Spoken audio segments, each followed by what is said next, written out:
Saya dari tadi terus mengkritik, tapi kok saya nggak ngasih solusi. Ya, jadi saya sebagai warga negara memberikan surat terbuka untuk Bapak Presiden kita, Pak Prabowo Subianto. Saya tahu Bapak ini bukan Tuhan yang bisa mencegah segala hal dan yang bisa mengabulkan segala tuntutan dari rakyat. Saya tahu benar bahwa beberapa tuntutan rakyat itu nggak masuk akal. Kayak misalnya membubarkan DPR itu memang nggak masuk akal. Dan saya tahu ada pihak yang memanfaatkan momen ini menggoreng untuk kepentingan politik mereka masing-masing. Tapi tetap aja Bapak tidak bisa menghindar dari fakta bahwa negara kita itu memang butuh perbaikan. Halo teman-teman, kembali lagi di Quotient TV bersama saya Cat Victoria Lim. Ada hal penting yang harus saya bahas mengenai demo yang terjadi belakangan ini. Jadi tolong simak video ini sampai akhir. Saya mau memberikan pendapat saya sebagai warga negara dari Indonesia. Sebenarnya saat ini apa sih yang mau kita lawan? Apakah kita mau melawan kebijakan DPR kah? Polisi kah? Presiden kah? Atau kita mau melawan seluruh jajaran pemerintah?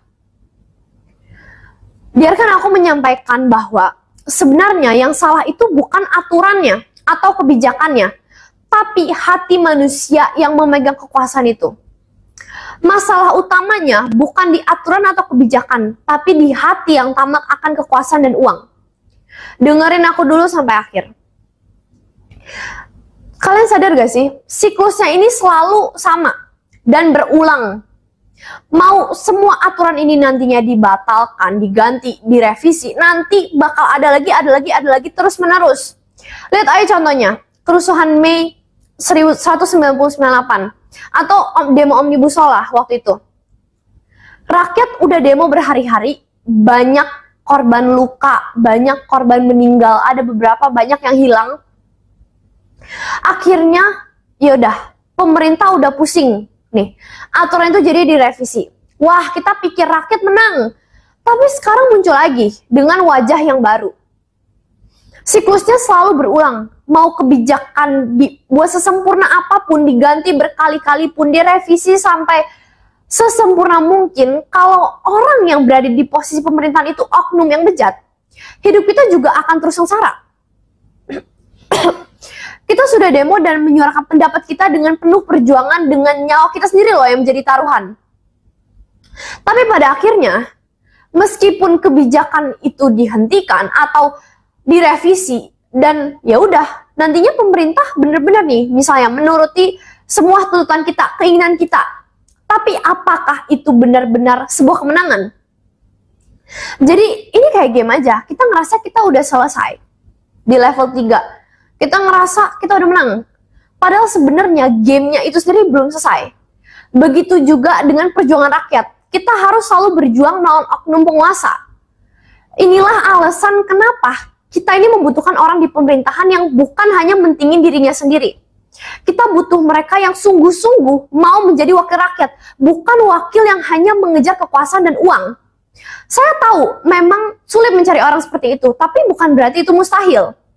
Sebenarnya kita hanya butuh pemimpin, satu pemimpin yang peduli, Nanti abis ini banyak nih orang bilang, aduh, apa-apa bawa pemimpin, bawa presiden dari dulu.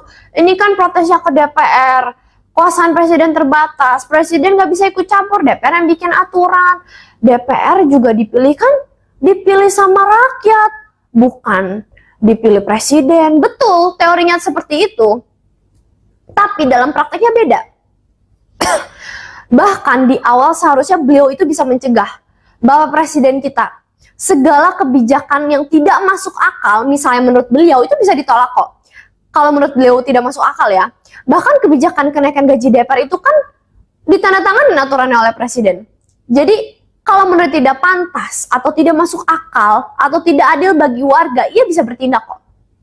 Jadi kita berhak protes ke Presiden sebagai pemimpin negara ini. Jangan bilang beliau nggak bisa apa-apa. Walaupun teorinya DPR itu pengawas presiden, coba di negara Konoha, siapa yang paling berkuasa ya dia yang paling dihormati. Rakyat, walaupun teorinya kita sistem demokrasi, pemerintahan dari rakyat, oleh rakyat, untuk rakyat, praktiknya justru rakyat sekarang merasa yang paling ditindas. Sekarang coba kita lihat deh, apa kata pemerintah kita ya. Kita lihat nih di berita ya.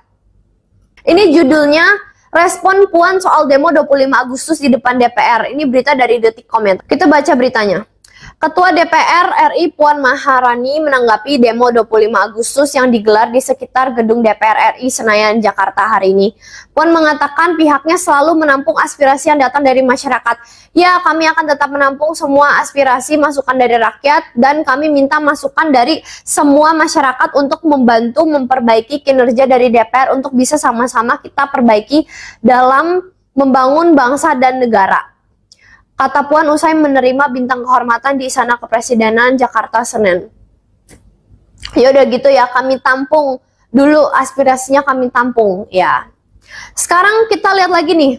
Ini menarik nih ya teman-teman. Teman-teman lihat nih video ini nih. Ini aparat penegak hukum kita nih, Menteri SDM. Kita lihat video satu ini. Dengar dia ngomong apa ya teman-teman ya. Menanggapi sebagai ketua umum partai, menanggapi ada demo yang terjadi di DPR, mungkin Bapak bisa menyatakan demo apa? Demo yang di DPR kan ada beberapa hari ini. Saya hari ini rapat seharian. Rapat sebagai ketua umum partai. Ya, saya rapat seharian, jadi belum ikuti informasi ya. Jadi Bapak dari jam 9 sampai jam 1, habis itu langsung rapat lagi. Handphone kita kan. Jadi dia bilang dia rapat seharian. Jadi nggak tahu ada demo DPR. Karena nggak ngikut informasi, belum update, belum lihat berita. Saya mau nanya nih ya, kok nih orang bisa kepilih sih jadi menteri? Ya, saya mau nanya nih, Bapak hidup di zaman apa, Pak? Logikanya dari kemarin itu juga udah pasti tahu ya, sebelum demo itu pasti ada pemberitahuannya dulu kalau misalnya ada masa yang mau demo 3 kali 24 jam. Jadi udah pasti pihak-pihak di sana udah diinfoin kalau misalnya ada demo, dari berita juga pasti udah tahu. Jadi kok kelihatannya pura-pura nggak tahu gitu ya. Ya kalian bisa menilai lah, masyarakat bisa menilai ini orang peduli atau enggak sama rakyatnya. Sekarang kita lihat nih tanggapan Bapak Presiden kita ini gimana. Kita baca nih di berita dari Kompas ya. Ini judulnya, tak larang demo, Presiden minta semua pihak jaga suasana tetap kondusif. Ini berita dari Kompas, kita baca. Presiden Prabowo Subianto meminta seluruh elemen bangsa untuk menjaga suasana tetap kondusif. Pemerintah tidak pernah melarang penyampaian aspirasi melalui unjuk rasa, tetapi masyarakat juga diharapkan tidak mudah terprovokasi dengan kabar bohong yang beredar. Permintaan Presiden itu disampaikan oleh Kepala Badan Pengendalian Pembangunan dan Investigasi Khusus Aryas Marsudianto selesai mengikuti rapat di Istana Merdeka, Jakarta, Rabu. Jadi sama sekali tidak ada kata-kata yang keluar dari pemerintah kita mengenai protes yang kita suarakan. Yang hak yang kita perjuangkan itu solusinya jadi gimana? Dari pemerintah solusinya nih gimana jadinya? Lalu coba kita pikir sama-sama ya. Apa sih akar masalahnya? Sekarang ini masyarakat versus DPR dibikinnya. Ya. Nanti ini bau-baunya nih udah mulai muncul nih masyarakat versus Polri. Versus polisi. Kemarin ada ojol yang terlindas mobil polisi. Saya turut berduka cita ya. Gas air mata nyerang banyak orang, banyak yang pukul-pukulan, sampai ada yang meninggal. Indonesia berduka rame. Tapi sebenarnya Indonesia sudah dari lama berduka. Dari dulu, reformasi 1998, demo Omnibus Law, dan banyak lagi ketidakadilan hukum di negeri kita sebenarnya. Sekarang apa? Polisi dicap pembunuh oleh rakyat. Dulu juga udah terjadi kasus pembunuhan itu, Ferdy Sambo. Saya juga udah mengkritik Polri sejak dulu, sejak lama. Tapi kok kejadian yang sama terus berulang ya? Ingat waktu demo Omnibus Law waktu itu.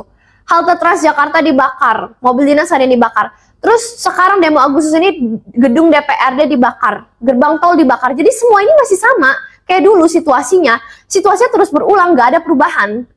Penyebabnya sama, yaitu kemarahan dari para rakyat karena oknum aparat penegak hukum di negeri Konoha yang hatinya bejat. Mereka hanya mentingin uang dan kekuasaan. Mereka nggak peduli dengan rakyatnya. Saya yakin kok pemerintah nanti akan pusing. Pada akhirnya ya nanti tuntutan kita ya akan didengar. mereka pasti bakal bertindak karena ini udah chaos banget, udah rusuh. Tapi kita tetap belum menang. Karena masih ada oknum penguasa yang nantinya akan terus mencari cara untuk menguntungkan diri mereka sendiri. Jadi sekarang kita harus gimana sih? Apa solusinya? Ya, saya dari tadi terus mengkritik, tapi kok saya nggak ngasih solusi. Ya, jadi saya sebagai warga negara memberikan surat terbuka untuk Bapak Presiden kita, Pak Prabowo Subianto. Saya tahu Bapak ini bukan Tuhan yang bisa mencegah segala hal dan yang bisa mengabulkan segala tuntutan dari rakyat. Saya tahu benar bahwa beberapa tuntutan rakyat itu nggak masuk akal. Kayak misalnya membubarkan DPR itu memang nggak masuk akal. Dan saya tahu ada pihak yang memanfaatkan momen ini menggoreng untuk kepentingan politik mereka masing-masing. Tapi tetap aja, Bapak tidak bisa menghindar dari fakta bahwa negara kita itu memang butuh perbaikan, butuh reformasi. Sudah dari dulu saya ini berduka dengan keadaan hukum di Indonesia ini. Waktu itu saya menjadi korban, tapi saya tetap berjuang. Saya percaya, no viral, no justice. Saya pergi dari media ke media, dari podcast demi podcast, untuk bersuara minta tolong lirikan dari presiden, dari orang-orang. Dan waktu itu banyak orang-orang yang berpendidikan ngomong ke saya, ya, lu harusnya nggak minta ke presiden. Bapak lu tuh di prosesnya udah di tingkat pengadilan, nggak ada hubungannya sama presiden. Presiden di luar itu. Percuma, lu nggak akan ditanggepin. Dia nggak bisa ikut campur, itu bukan kewenangannya dia. Tapi menurut saya itu salah. Contohnya kemarin, Pak Tom Lemon, dia bisa keluar karena presiden kasih abolisi. Kan? Jadi, saya percaya kalau misalnya Bapak Presiden mau, beliau pasti bertindak. Saya percaya Pak Prabowo ini punya kekuasaan untuk bertindak dan melakukan perbaikan untuk negara kita selama masa Bapak masih menjabat sebagai presiden. Ya, kalau Bapak mau, Bapak bisa menghentikan kekacauan ini semua. Saya mau nanya nih ya, Pak, memangnya Bapak tidak malu? Ini berita kerusuhan demo ini udah sampai ke negara lain. Gimana nantinya dengan investor asing, dengan negara lain? Apakah mereka masih mau terus bekerja sama dengan kita ke depannya? Karena kalau tidak dilakukan perbaikan sekarang, ya misalnya demo tahun ini selesai misalnya, Bapak ngikutin lah, Bapak ngerevisi lah aturan 1, 2, 3 tuntutan rakyat, misalnya udah Bapak sahin undang-undang perampasan aset, bagus. Tapi kalau misalnya tidak dilakukan reformasi negara ini, ya hal yang sama nantinya akan terus berulang lagi. Untuk apa? Jadi saya meminta perbaikan, reformasi. Bukan dengan membubarkan lembaga-lembaga yang ada. Justru kita membutuhkan lembaga tersebut. Sistemnya udah bagus. DPR, DPRD, polisi, menteri, jaksa, hakim. Kita butuh banget. Dan aparat penegak hukum lainnya, kita butuh sinergi tersebut. Tapi Bapak harus mengisinya dengan orang-orang yang benar.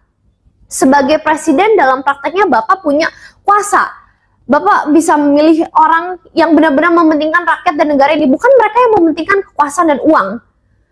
Masa Bapak mau orang di pemerintah, demo apa ya? Saya nggak tahu, saya rapat, nggak lihat berita. Itu menteri macam apa? Itu orang, itu, aduh. Coba kalian bayangin, ya kayak gitu jadi presiden kita ya. Jadi presiden misalnya wartawan wawancara, Pak gimana Pak tanggapan Bapak? Ini negara kita lagi krisis ekonomi, tingkat kemiskinan naik, tingkat pengangguran naik. Terus jawabannya, saya nggak tahu, saya sibuk rapat seharian, emangnya iya, saya belum buka berita. Ya selain itu saya tahu untuk DPR, memang Bapak tidak punya kewenangan untuk mengganti ataupun memberhentikan. Tapi secara realitanya, prakteknya ya, kita jelas-jelasan aja lah, Bapak memiliki kekuasaan. Bapak dihormati oleh mereka sebagai pimpinan negara ini. Saya yakin kok, ketika Bapak bicara, mereka pasti bakal dengar. Jadi kalau misalnya Bapak tidak bertindak sekarang, mau sampai kapanpun, siklus yang sama akan terulang lagi. Saya yakin kok, di tiap pertarungan, kita sebagai rakyat, ya, kita bersatu, kita bisa menang melawan oknum pemerintahan yang bejat. Tapi mau sampai kapan kita ngelakuin itu terus-menerus, menumpahkan korban jiwa, anak orang, bapak orang, ibu orang, apa nggak kasihan? Jadi saya mau tanya satu hal kepada Bapak Presiden Pak Prabowo Subianto. Apakah Bapak hanyalah salah satu dari aparat penegak hukum yang tujuannya semata-mata menginginkan posisi dan kekuasaan demi kepentingan sendiri? Atau Bapak berbeda dari yang lain dan benar-benar peduli dan memikirkan negara Indonesia ini? Jawaban Bapak terhadap pertanyaan saya bisa terlihat nanti dari tindakan yang Bapak ambil setelah ini. Saya harap Bapak bisa memikirkannya dengan baik. Saya yakin Bapak Presiden kita itu orang yang bijaksana ya. Dan kepada seluruh rakyat yang menonton video ini, jangan berhenti. Kita harus terus bersuara. Gaungkan no viral, no justice. Kita harus peduli mulai dari sekarang. Kita nggak tahu kapan dan bagaimana kita sendiri ya bisa menjadi korban dari ketidakadilan di negara ini. Siapapun bisa menjadi korban. Siapapun. Makanya kita harus terus bersuara. Semangat untuk teman-teman yang berdemo. Sampaikanlah aspirasi kalian. Saya tahu banyak dari kalian yang marah terhadap hukum di negara ini dan nggak tahu mau melampiaskan kemarahan itu kemana. Tapi tolonglah jangan sampai anarkis, jangan sampai bakar-bakar, rusak fasilitas-fasilitas umum, fasilitas-fasilitas yang vital, lalu menyerang kendaraan-kendaraan yang lewat. Sampai jangan menuntut reformasi itu sampai bawa ras dan perpecahan. Demo juga harus sesuai aturan dan jaga ketertiban. Saya juga minta tolong kepada Bapak Kapolri Listio Sigit sebagai pimpinan di kepolisian, tolong anak buah Bapak itu diatur, Pak. Jangan mendas rakyat dan jangan melihat rakyat dan pendemo itu sebagai musuh kalian. Banyak video beredar pemukulan oleh oknum polisi. Tugas kalian adalah melindungi, mengayomi, dan melayani rakyat. Bukannya malah menindas. Kalau begini terus lama-lama korbannya makin banyak dan kita makin terpecah belah. Kita semua sama kok. Kita semua sama-sama mau menginginkan yang terbaik untuk negara ini. Jadi jangan sampai kita terpecah belah. Jangan sampai ada yang memanfaatkan momen ini untuk melampiaskan kebencian antar agama ataupun ras dan suku. Kita harus sama-sama berjuang dan terus bersuara sesuai dengan tujuan kita. Ingat, siapapun bisa menjadi korban. Dalam video ini saya hanya menyampaikan pendapat dan kritik saya sebagai warga negara, tidak bermaksud untuk menjatuhkan atau menghina pihak manapun. Saya juga terus berdoa kepada Tuhan untuk keberlangsungan negara ini. No viral, no justice. Semoga Tuhan menolong negara ini. Terima kasih.